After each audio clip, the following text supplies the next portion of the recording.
आज हम पासा के अंतर्गत पासा का प्रसार सीखेंगे।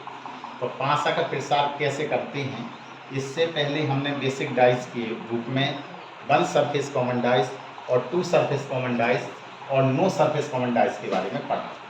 आज हम पासा का प्रसार करेंगे। मान लिया कि पासे की 6 बराबर सतहें हमने आपकी आकृति ऐसी दी गई हुई है और इसमें बेटा आपके मान लीजिए कि 6 बराबर सतह है।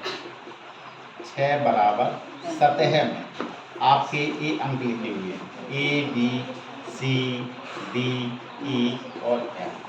तो बेटा अगर हम एक सतह की बात करें तो एक सतह में हमेशा बेटा 4 पड़ोसी सतह होती हैं, 4 पड़ोसी सतह होंगी और एक बेटा इसकी विपरीत सतह होगी।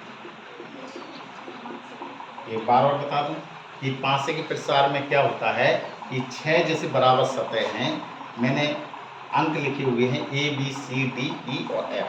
तो इसमें क्या है कि एक सतह की 4 पड़ोसी सतह है और एक विपरीत सतह है। पड़ोसी सतहों को निम्न नामों से जाना जाता है।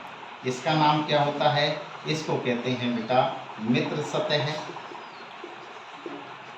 दूसरा क्या होता है, संलग्न सतह, संलग्न सतह। और तीसरा नाम होता है जुड़ी हुई सतह। विपरीत सतहों में इन नामों से जाना जाता है। इसको कहते हैं अलग अलग सतह। दूसरा होता है सम्मुख सतह और प्रतिमुख सतह। और आपको क्या अलग अलग सतह हो गया, सम्मुख सतह हो गया, प्रतिमुख सतह हो गया है और इसी को कहते हैं अपोजिट सरफेस, अपोजिट सरफेस। और इसी को बेटा आपको विपरीत नाम लिख के भी आ सकता है। और इसी में बेटा आपको ऊपर नीचे की सतह भी कहते हैं। और इसी में बेटा आपको आ सकता है कि ऊपर नीचे सतह हो गई है, इसी में आपको कह सकते हैं अलग अलग सतह, लिख दिया है। अलग अलग सतह भी कह सकते हैं, सम्मुख सतह भी कह सकते हैं, प्रतिमुख सतह भी कह सकते हैं, अपोजिट सरफेस भी कह सकते हैं, विपरीत नाम भी लिख के आ सकता है और ऊपर नीचे की सतह भी कह सकते हैं। ठीक है, तो आमने सामने की सतह भी कहा जाता है, आमने सामने की सतह। अगर बेटा मान लिया कि मैंने आपका सपोज डेट ए लिख दिया कि ए का विपरीत मैंने मान लिया कि सी, ए का विपरीत क्या है, सी है। तो ए बेटा इसका विपरीत हुआ तो इसके पड़ोसी कौन से होंगे, पड़ोसी इसके वो होंगे जो सी नहीं। तो कौन से हैं, एक तो आपका बी होगा, एक आपका डी होगा और एक आपका ई होगा, एक आपका एफ होगा। ठीक है, तो इस प्रकार से हम कह सकते हैं कि एक सतह के 4 पड़ोसी सतह होती हैं और एक विपरीत सतह होती है। विपरीत सतह कभी भी पड़ोसी सतह नहीं होता है और पड़ोसी सतह कभी भी विपरीत नहीं होता। जैसे मान लीजिए कि सपोज डेट मैंने एग्जाम्पल आपको दिया कि आपको पासा मान लीजिए कि सपोज डेट ऐसा बना हुआ है, पासा मान लीजिए कि सपोज डेट ऐसा बना हुआ है, इसको कहते हैं बेटा चंदा मामा की आकृति। ठीक है, तो मान लीजिए कि इसमें मैंने A B C D E और एफ अंग्रेजी वर्णमाला की मैंने सिर्फ 6 अक्षर इसमें अंकित किए हुए हैं। इसमें मैंने लिख दिया है ए है, ए बी है, ए सी है, ए डी है, ए मान लिया ई है, ए मान लिया एफ। तो अगर बेटा इसमें अगर हमें निकालना है कि तो इस ऐसी आकृति बनी हुई है तो हम कैसे बता सकते हैं कि किसका विपरीत कौन है और किसका कौन है। तो जैसे बेटा ए लिखा हुआ है तो आपको विपरीत कभी भी निकालना होता है। तो ए से सिर्फ क्या करना है बेटा कि आप विपरीत कैसे निकाल सकते हैं, या तो आप बेटा इस ऐसे बढ़ सकते हो या बेटा आप ऐसे बढ़ सकते हो। तो जैसे मान लें कि आकृति ये लिखी हुई है तो आप विपरीत कैसे निकालेंगे, ए लिखा होगा बेटा जैसे ए, तो आपको क्या करना है, पहले जो ए के बाद में जो पहला अक्षर लिखा हो उसको छोड़ दीजिए और जो आगे लिखा हो वही उसका विपरीत है। समझ में आया। इसी प्रकार से आपको बी का विपरीत निकालना है तो इसका मतलब क्या होगा कि ए का विपरीत क्या निकला हुआ है, सी। इसी प्रकार से हम कह सकते हैं कि सी का विपरीत कौन सा है, ए।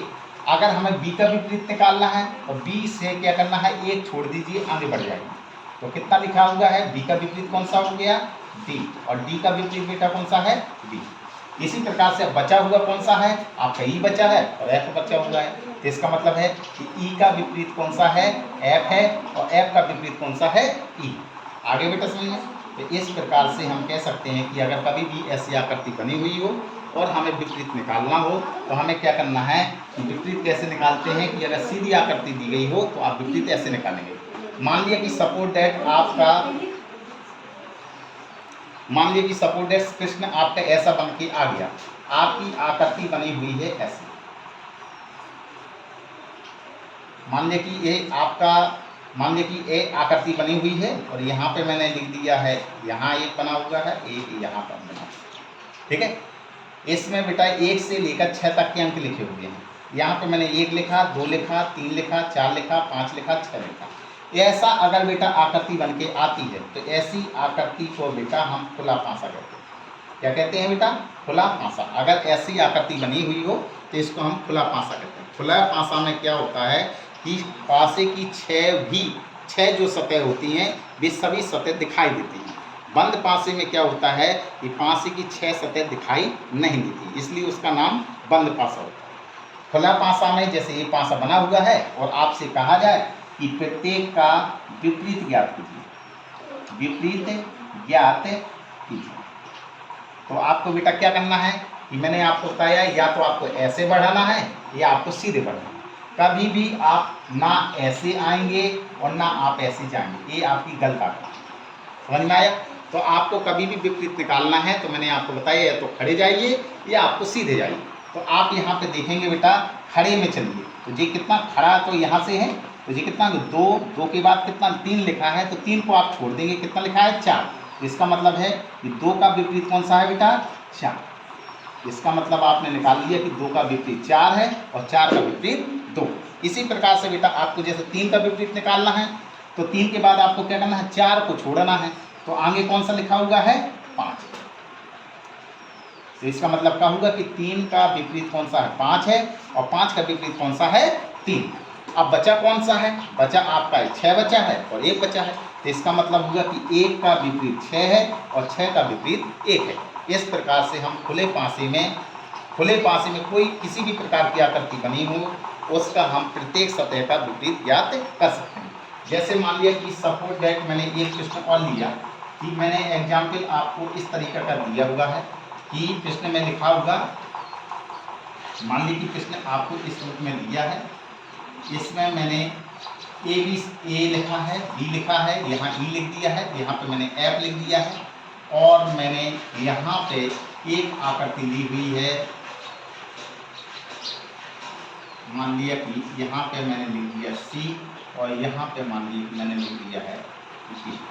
अब आपसे कहा गया कि प्रत्येक सतह का विपरीत बताइए, सतह का विपरीत। तो आप विपरीत कैसे निकालेंगे, मैंने कहा आकृति में आप चाहे ऐसी चलिए और चाहे ऐसी चलिए, लेकिन आकृति में जैसी बनी हुई हो, चित्र जैसा बना हुआ हो उसी क्रम में आप चलेंगे। चित्र आपका किस रूप में बना है तो आपको इसी रूप में चलना है। ए का विपरीत जैसे निकालना है तो आप कैसे विपरीत निकालेंगे बेटा, ए के बाद में क्या लिखा है, बी को आप छोड़ देंगे, बी के आगे देखिए कितना लिखा हुआ है, ई। तो इसका मतलब है ए का विपरीत ई है और ई का विपरीत ए है। इसी प्रकार से अगर हमें बी का विपरीत निकालना है तो बी को क्या करना है, एक आगे जो लिखा हुआ है उस अक्षर को छोड़ देंगे, आगे वाले में देखिए। और बी का विपरीत कितना लिखा हुआ है, एफ, और एफ का विपरीत कौन सा लिखा हुआ है, बी। अब बचा कौन सा है, सी बचा है और डी बचा है।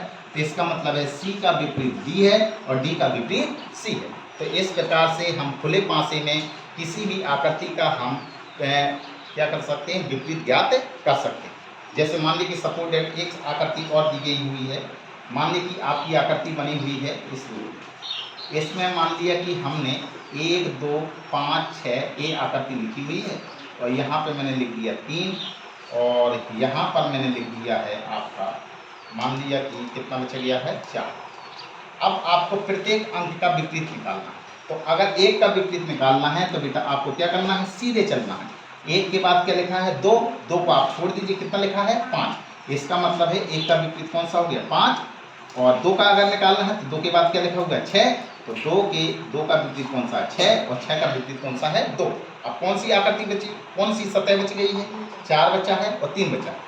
इसका मतलब है 3 का विपरीत 4 है और 4 का विपरीत 3 है। तो इस प्रकार से किसी भी प्रकार की आकृति बनी हो तो हम ऐसी खुले पासे की आकृतियों की प्रत्येक सतह का विपरीत ज्ञात कर सकते हैं। Thank you.